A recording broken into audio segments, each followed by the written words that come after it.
Meet PitchDB, the ultimate platform for speakers looking to make their mark on podcasts, conferences, and media outlets.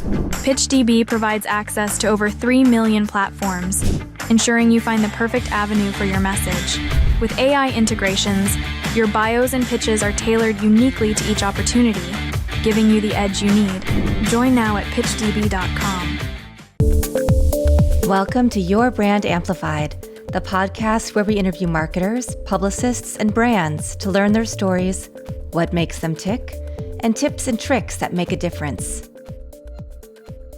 This is Annika Jackson with Your Brand Amplified, and I am super excited to have somebody, or how to say, one of my people before we got on the show. We're both Asian in some regard or other, so I love that. And I love seeing successful people in this space, particularly because I don't think there's a lot of us in the US that can show up like this. So Jason Fisico, Fizzi is your company. Thank you for being here.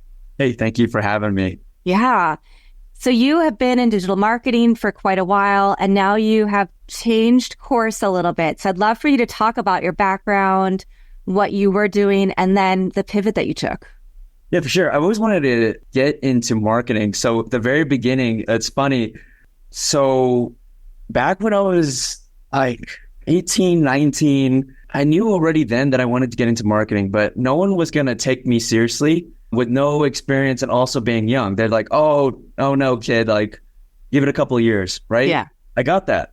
So I was just like, well, what company wouldn't take someone for free if they were willing to work like crazy? Right. So actually my first bit of work experience, I worked full-time, 18, 19 at this agency. And even back then when it wasn't usual to do remote work, I worked for them remotely. So actually almost my whole career was remote, but I worked for them for free. And my gig was this: you teach me how to do this stuff, I'll work for you for free. And so I did that for 5 months before I ever started getting paid.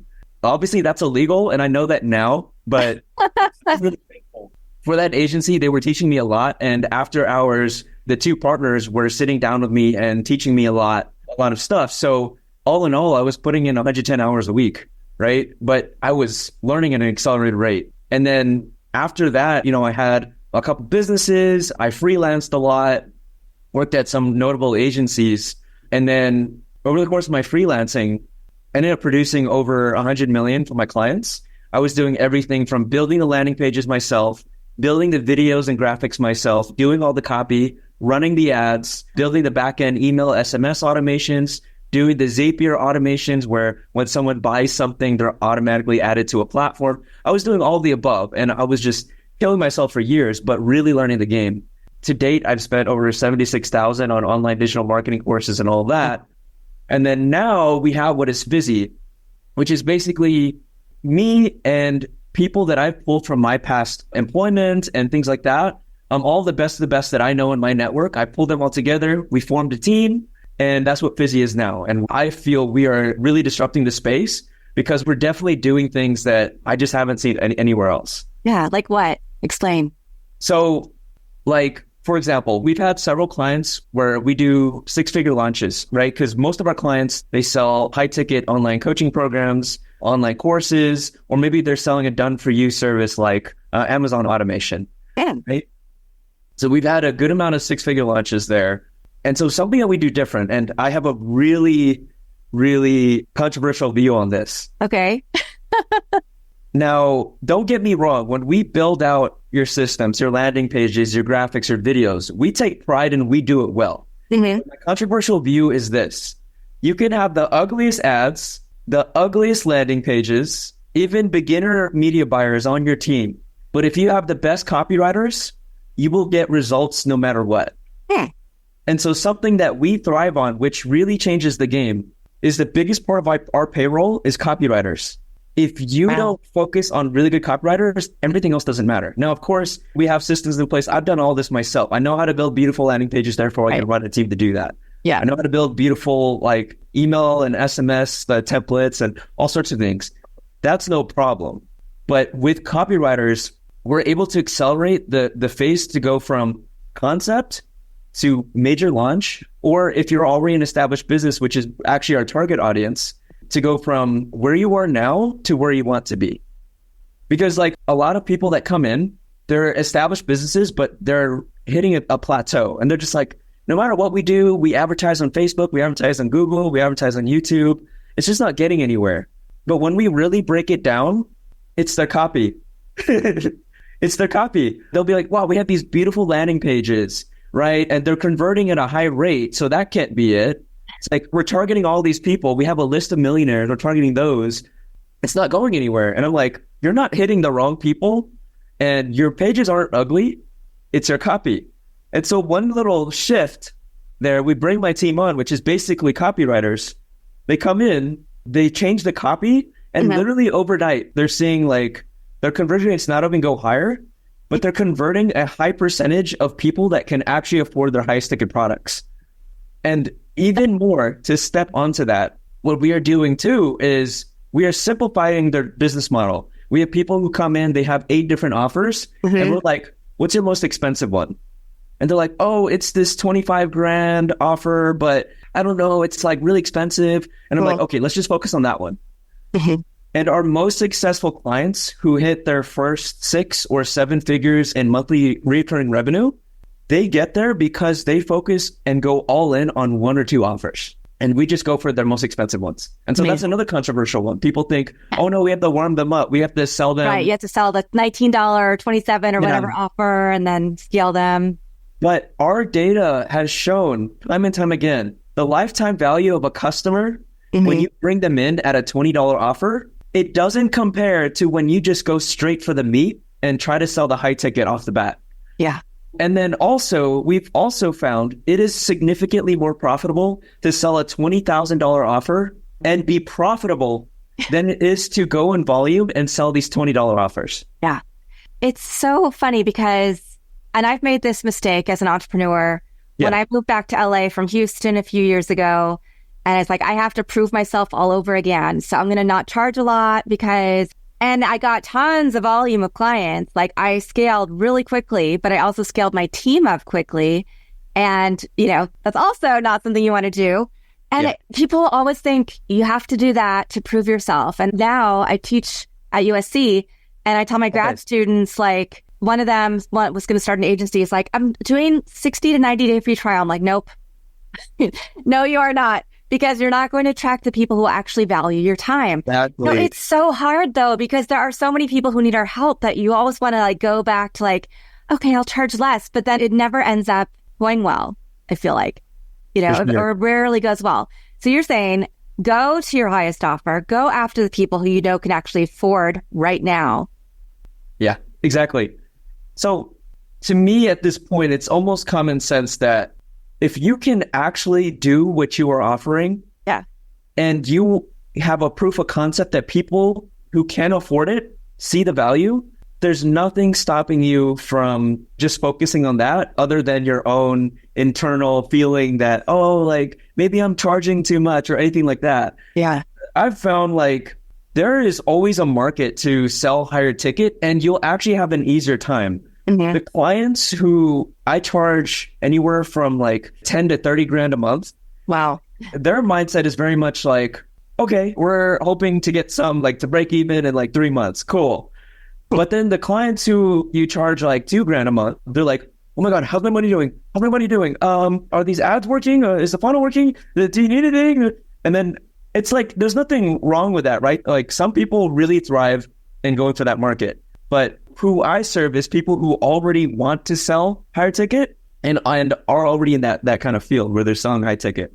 Right now, I can't speak too much to people who want to sell low ticket and volume. That's a different game. Yeah. But those who already have high ticket packages, mainly people who have like an expensive service, like maybe, hey, I'll do your cold email marketing for you, or I'll build you graphics, I'll build you videos, like things like that. Like you have to charge a little bit more, or else you're going to be stuck in the grind of these clients who demand too much from you, but don't pay you enough, Yeah. Now let's just talk about your mindset though, because you went from working for free 100+ hours a week to learn the business. Yeah. Invested a lot of money in learning. I mean, you basically paid for a master's degree. Yeah. I guess, yeah. and then to starting your own businesses and then launching this. So what was your mindset shift like when you went from that beginning perspective? Because I'm sure you had to go through some of these same things too and realize, oh yeah, it's actually easier to deal up here.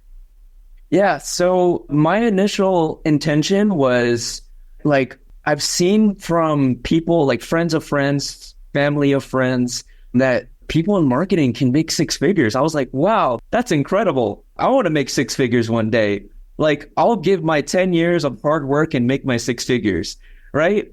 But I very quickly learned, because at companies I was working with, I had clients that I was doing the marketing for, even freelance clients too, where, they were making millions net every year. And I could see in the back end what was actually attributing to that income. And all I could bring it down to was like, it was their online ads, it was their funnels, and it was their automations. I'm like, wait a minute. Why can't I do this for myself? These guys are making millions. Off of your work. Yeah. I'm not going to name names. I even had clients who were selling digital marketing courses. They were making significantly more from selling their courses than they from their actual like services. And I was thinking to myself like, wait, I'm literally doing far beyond what they're teaching in the courses, and I'm making them more money than and I'm taking like this minimum wage. What am I doing that's wrong? Like, what is going on here? Yeah. I learned very quickly, wait a minute, so maybe I can make more money if I freelance, right? And so I've had some friends and they're like, oh, I charge $500 a month. I'm like, $500 a month for one client? You're kidding. You're kidding. Like, so if I charge $500 a month for multiple clients, only a handful of clients, I can quit my job and do that. It's like, wait, there's something wrong here. And then that went on.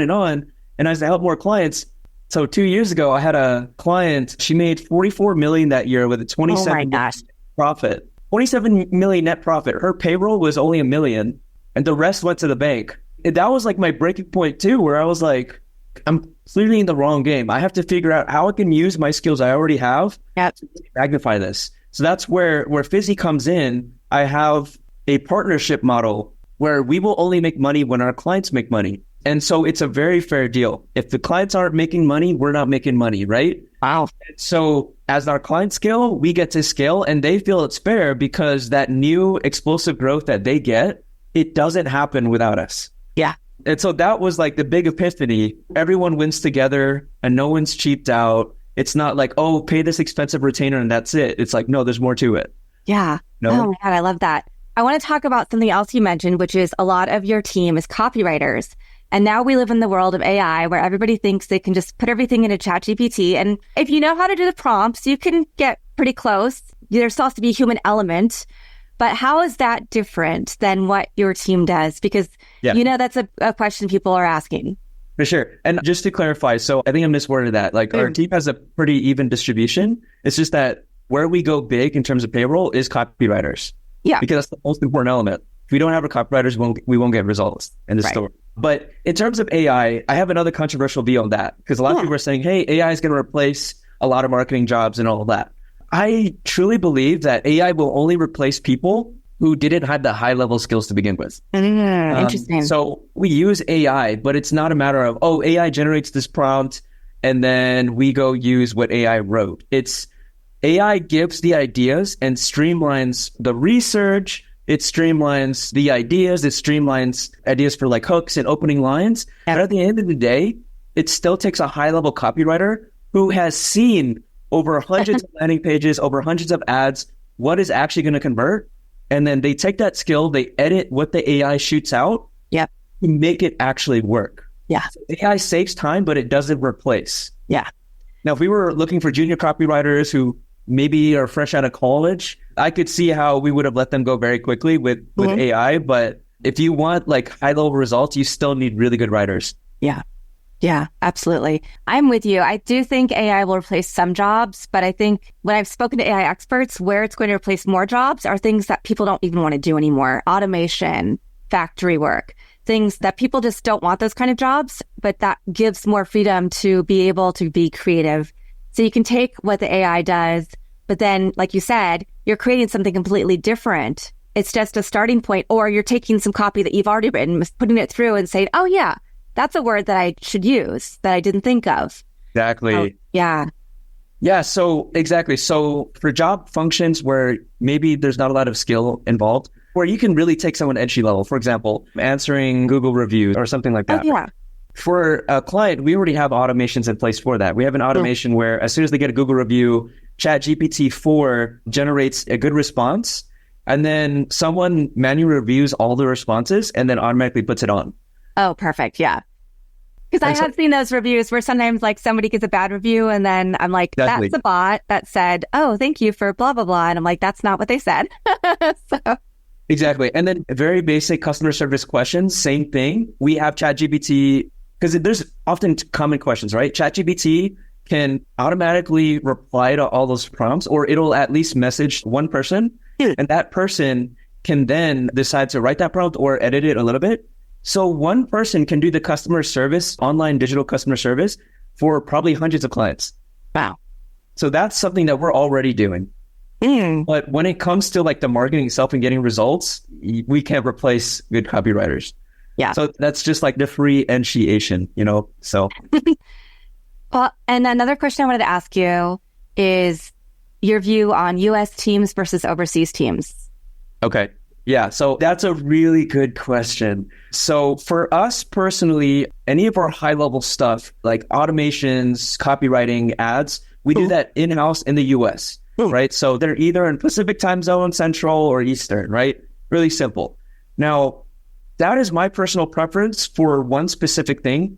When it comes to managing a client's data, right? I don't feel comfortable like outsourcing that to team members who are like contract agreement doesn't keep them accountable. Anything can go wrong. And I've actually seen it in previous client businesses. And this was back when I was employed at different companies. I've seen it where a client, they have a team of VAs who have access to all their data and things like that. One time for a real estate coaching client, she had a VA that she fired because that VA just kept accidentally breaking things in the back end, right? She fired that person right on the spot. And what that VA did, because they didn't remove access for another couple days, what that VA did was go in the back end, break email automations, like probably 20 of them. She broke email automations. She broke integrations for data. She broke all sorts of different things. And it took 3 months for the team to get even close to where they were before in terms of their internal infrastructure. Wow. And you can't do anything about it. That person went ghost, blocked them all on social media. Nothing you can do, right? Yeah. So I believe, like, for that reason alone, you shouldn't have anything that is connected to data outsourced. Now, don't get me wrong. I have seen companies outsource like high-level marketing to other countries, but just know that that does come with a risk. Yeah. You have to find the right people, and you have to know, like, exactly. Right? It's hard to trust people if you're not in the same time zone. Exactly. Or at least like within a few hour range. I do work with a few people who are overseas. My editor is in the Philippines, and so is my admin, but she came through him and his wife, right? So I've been working with him for over a year. So I'm like, I knew I trusted him. And then he brought me somebody that I could trust, and it's been phenomenal. But I've tried working with VAs before that I got from some company, and there were so many barriers, it just didn't work. And they weren't doing this work. They weren't as in depth, right? With like my everyday information. Yeah. But still, it's really hard to figure out who to hire, how to hire the right people. That's perfect. So. That's perfect. Yeah. I would even go as much as to say that probably if you are going to use VAs, the best way to hire them is through American staffing companies. So there are a lot of American staffing companies where you can get VAs at the same rate that you would if you were to find them through any other VA staffing site. But you do it specifically through an American company, because then there's the accountability right there. Yeah. You can get the VA rates for the things that you need, but then you also have the accountability where, like, if things go wrong, there is a company liable, and then your contract still works. So that's my 2 cents on there. Yeah, no, that's fantastic. I think a VA agency that's based in Vegas that does that hires overseas, but they're right there. So I love that. And Yeah, I think that there's a mix of people that you need to make business successful. Exactly. Now, for your business, you talked about how you don't make money until your clients make money, but they have to pay for some things, right? They have to pay for advertising, or they do have some upfront costs. Exactly. So how we work is like when our clients spend money on advertising, obviously they need some sort of budget to be able to continue running their ads. And then the whole point of the ads is you get enough people into your funnel and then you make some sort of return on that, right? So how we do it is you're not going to spend more on advertising unless it's working. So rather than doing a rev share like a lot of people do, they say, oh, we're going to charge you 7% of your profits. I think that's like not fair because you can come in with a fresh client and already charge them a percentage of profit. And like that's profit that they're getting from all their work before you, right? Oh. That doesn't work. Like to me, that's not fair, but a lot of agencies do that. So instead, we charge a percentage of their advertising spend. Okay. Mm-hmm. Right? And so that's fair, right? So if it's not working, you're going to cut back on spend. Mm-hmm. If it is working, you're going to increase the spend. Right. So our game is we want the highest return on your ad spend. So that all you want to do is keep increasing it. So we win and you win. Yeah. That is our model. That's how it works. Oh, nice. Makes sense. Yeah. And I have heard that before, but you do all the other work as well. So then that's all just rolled into that fee. Exactly. It's all rolled in. So our thing is like, well, we're not going to take you on unless we know for a fact that we can get there. Because if we take on a client, we're like, oh, maybe we'll get the results, maybe not. Yeah. Like we're going to lose out so hard because like my team's not cheap, So in order to pay all of them and then still have a healthy profit, we have to take a big bet. So we have this like really simple process. It's really just like 2 meetings, but in that first one, like we already have this checklist, right? So I will eventually talk to them and I will get on the call and ask them like just a whole list of questions. Okay, so what is this? What are your numbers here? What is your numbers here? How are you doing this? How are you doing this? And that's how we can determine it. And so far, it's really great. That system already works for us. We don't need to speak for weeks. 2 quick calls. I say quick calls, but each one's probably but 2 calls, and then we can determine everything we need to know if this is a good fit. And at this point, all of our new clients coming in, it's more than enough for us to handle. We're getting about maybe 20 to 50,000 MRR referred to us each month. And I think that's more enough for us. Like we can scale and like do our own marketing, but we don't need to. Like think of it this way. We're getting that kind of growth in new business, but we don't have social media. We don't do any of our own marketing. We don't need to. We go all in on the service and it refers itself because of that. And so we're all in on that whole process and it's just our thing. It works. And we also don't aim to have hundreds of clients. Our thing is just a handful of partnerships that we can go big with. Yeah. So that's our Wow. You just answered a whole bunch of my questions at once.